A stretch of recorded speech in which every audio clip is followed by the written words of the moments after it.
Hello, ito naman si Inday. Magluluto ng napakadaling recipe guys. So naglagay ako ng oil at nilagay ko na rin yung ating onion and garlic. So fry lang natin until aromatic at ilagay na din natin yung ating meatballs. Pero kung wala kayong meatballs, pwede naman inimit ang ilagay nyo guys.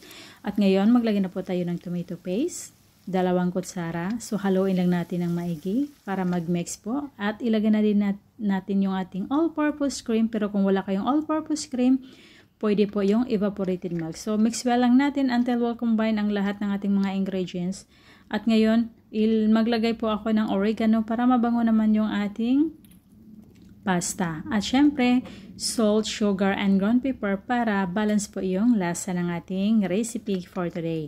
So, mix well lang natin at isunod na din natin yung ating boiled pasta. Any pasta kung anong available sa inyo guys, pwede. Haluin lang natin ng mabuti.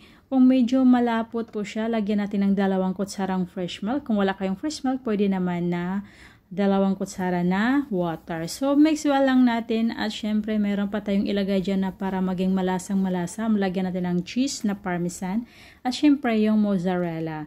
At takpan natin sandali until magmelt yung ating cheese. And look at that guys. Nagmelt na siya and so creamy and so yummy. Thank you so much for watching. God bless.